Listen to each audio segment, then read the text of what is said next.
Academia de Liderazgo SOE presenta Doctrina de Salvación. Esto es nivel 3, formación en la etapa media. Una doctrina es un sistema de conocimiento fundamental sobre un credo, una idea, por medio de la cual se enseña para dar instrucción a alguien.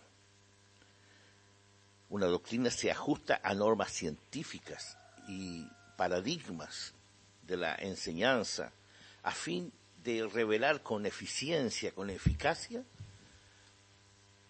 la idea o las opiniones, tanto religiosas o filosóficas, políticas, etcétera, que sustenta una persona o un grupo.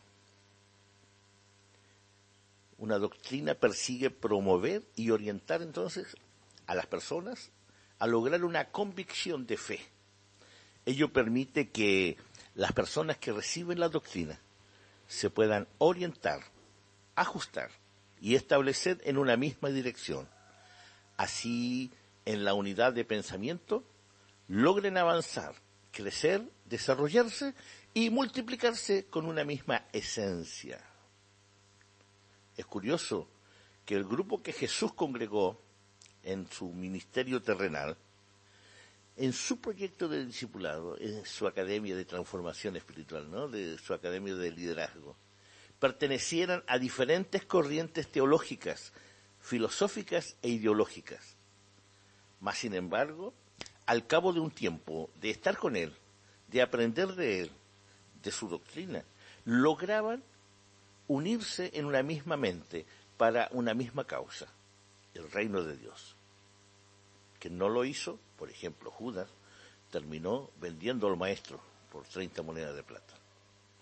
Por ello es que consideremos fundamental que los líderes de la comunidad cristiana del amor santo debemos tener una misma visión, la de Dios que está descrita en Habacuc 2:14, y que practiquemos una misma cultura, la cultura del reino de Dios, que se desarrolla por medio de una misión y los valores que Jesucristo nos enseñó. Ahora bien, en Hechos capítulo 2, verso 40, podemos ver que quienes entran en el reino de Dios lo hacen por medio de el oír la palabra y entonces les genera la fe necesaria para ser salvos.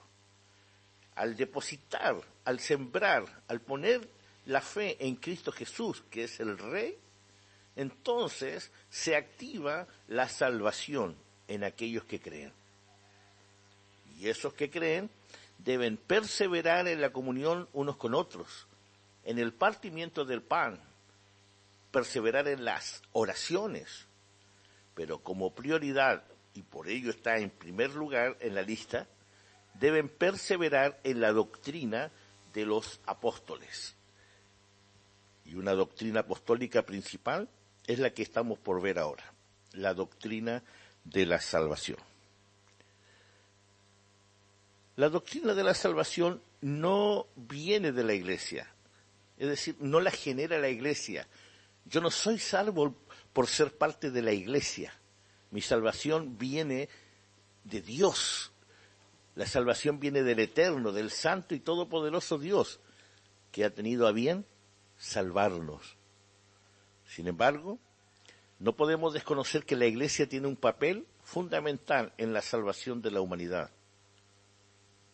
que es llevar este precioso mensaje de salvación a todas las personas, a todas las familias, a todas las naciones de esta tierra, en todo el mundo, a cada criatura. A eso le llamamos o lo conocemos como la evangelización, la gran comisión que nos encomendó Jesucristo por medio de sus apóstoles. Y debemos entender que la salvación es la única razón por la cual la Biblia fue escrita. No había para qué existiera la Biblia, no había otro motivo, hubo otro propósito, para que Dios grabara la creación y la caída de la civilización humana aquí en la Biblia. Es importante que nosotros tengamos en mente que las únicas dos razones por las cuales fue escrita la Biblia son, primero, para Dios revelarse al ser humano, para que pudiera el ser humano comprender quién es Dios. Y segundo, para restaurar al ser humano a su estado original de comunión con Dios, y así el hombre pudiera adorar a su Creador por toda la eternidad conforme al diseño original. Teniendo esto en mente, respondamos algunas preguntas, como por ejemplo, ¿qué es la salvación? ¿Y cómo la describe la Biblia? ¿Y qué resultados trae la salvación? La salvación es poder de Dios. Romanos capítulo 1, verso 16 nos habla y nos muestra que la salvación es como un agente activador presente de parte de Dios para todos aquellos que depositan su fe en el Evangelio. El mensaje del Evangelio del Reino que es predicado, y que al oír el mensaje entonces viene la fe, y la fe es la que nos lleva a la salvación, porque hace que la persona llegue incluso hasta arrodillarse y postrarse en tierra, clamando a Dios por misericordia y perdón. Eso quiere decir que el Evangelio nos muestra nuestra condición, nos muestra también el destino para aquellos que somos hijos de Adán, pero nos revela también la misericordia de Dios para aquellos que creen y reciben el sacrificio que hizo Jesucristo en el Calvario. El poder del Evangelio no está en la técnica que use el evangelizador, no está en la oratoria que use el predicador, sino que está en las manos de Dios. Y el Evangelio o el mensaje que es predicado, ese es el que tiene el poder para transformar las vidas que lo aceptan. Esa es la clave de ser salvo, el oír el Evangelio, porque al oír la palabra de Dios viene la fe, y la fe es la que nos lleva a la salvación. Dios sabe quién cree y quién no cree. Entonces, tú puedes escuchar el mensaje y creerlo o no creerlo, y Dios sabe si lo has creído de verdad o si no lo has creído, pues Dios conoce el corazón del hombre. Este poder es explosivo, devastador contra las obras del mal. El poder del Evangelio verdaderamente destruye y completamente hace añicos las obras de la carne, de la mente carnal, animal y diabólica, como describe la Biblia, que es la mente o el corazón o la conciencia del hombre que no conoce a Dios. Cualquier actividad diabólica que esté ocurriendo en la vida de aquel que ha creído en Jesucristo y recibe la salvación, rápidamente es detectada por el poder sobrenatural de Dios y es destruida. Cuando Jesús llega a Gadara, por ejemplo, había un hombre con una legión de demonios, y estos ya no podían permanecer en aquella persona, ni en aquella región. Porque cuando este hombre recibió el Evangelio en persona, él pudo conocer a Jesucristo en persona. Cuando él lo vio, cuando él pudo tener una luz de esperanza por ver a Jesús, los demonios ya no podían seguir en ese corazón. Todo fue transformado, y este hombre es conocido como el primer predicador del Evangelio, porque quiso ir con Jesús como los demás discípulos, pero Jesús le dijo a él, una vez que estaba restaurado, que lo habían vestido con ropas limpias, ve a tu casa y cuéntales lo que Dios ha hecho contigo. Recordemos que Dios tiene el poder para hacer cosas, por lo tanto, cuando Dios actúa, lo hace conforme al poder de su palabra, porque es el poder de Dios para salvación, su palabra. Y dice la Biblia que toda palabra que sale de la boca de Dios nunca vuelve a Dios vacía, siempre regresa con resultados. La palabra de Dios es poderosa. Por eso que el Evangelio es el amor de Dios. Romanos 5:8 dice que habiendo nosotros siendo aún pecadores, Cristo murió por nosotros. Este aspecto de la salvación es uno que va directamente al corazón del hombre. La salvación inicia en el corazón afectuoso de Dios. Una de las verdades que podemos comprender del amor de nuestro Señor es que Él prefirió morir por nosotros que vivir sin nosotros. El acto más glorioso bajo el sol que pudo haber existido alguna vez es cuando el Dios lleno de amor se aferra a hacer un pacto por el hombre que está perdido, que está caído, que está alejado de Él, que está hundido en el pecado. Este amor demostrado lo encontramos en la historia de la crucifixión. El amor de Dios es algo que nunca podremos entender por la razón, sino solamente se tiene que aceptar con fe. En 1 de Juan capítulo 4 verso 10 encontramos una explicación de lo que consiste el amor de Dios hacia la salvación del hombre. Dice: no es que hayamos nosotros amado a Dios, sino que Él nos amó a nosotros y envió a su Hijo en propiciación por nuestros pecados, para nuestra redención. La salvación es el sacrificio de nuestro Señor. Hebreos capítulo 9, verso 26 y Hebreos capítulo 10, verso 12, ustedes pueden encontrar allí, leerlo, ¿verdad? Y entender que Cristo, habiendo ofrecido una vez para siempre un solo sacrificio por los pecados de la humanidad, se ha sentado a la diestra de Dios. Se habla la palabra muy claramente desde Génesis hasta Apocalipsis, que el sacrificio es un tema principal. En Génesis ya tenemos la historia del sacrificio de algún animal que tuvo que morir para cubrir los cuerpos desnudos de Adán y Eva. El sacrificio no es una, sino la mayor manera y más ilustrativa y gráfica que la Biblia nos presenta acerca del costo de nuestra salvación. Alguien tiene que pagar el precio. La salvación es gratis para mí, pero el precio lo pagó Jesús. La salvación es gratis para el mundo, no tiene ningún costo para ellos, pero el costo lo pagó Jesús, un costo con su propia carne y sangre.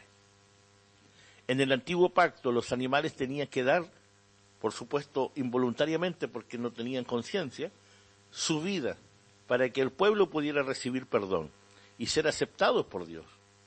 Todo esto era una sombra del supremo sacrificio que vendría con el nuevo pacto, esto es, con el sacrificio de nuestro Señor Jesucristo, que al contrario de los animales del antiguo pacto, Jesús, siendo Dios y siendo hombre al mismo tiempo, hizo un sacrificio voluntario por amor. Nunca pierda de vista el precio enorme que fue pagado en la cruz, en el Calvario, por tu salvación. Salvación es libertad al cautivo. Por favor, lea Lucas capítulo 4, versos 18 al 19. Y no hablemos de cautivos que están ahí en la prisión, en la cárcel, pagando sus penas. Hablo de las prisiones literarias, ¿verdad? Que están ahí como donde está toda la gente que hace violencia y todo eso. Eso sí, ellos están prisioneros y no solo prisioneros en celdas físicas, sino que también espirituales. Pero hay mucha gente que no está en las cárceles, pero que vive en su casa y vive en las calles y en sus oficinas y en sus trabajos, que también están encarcelados, pero por dentro.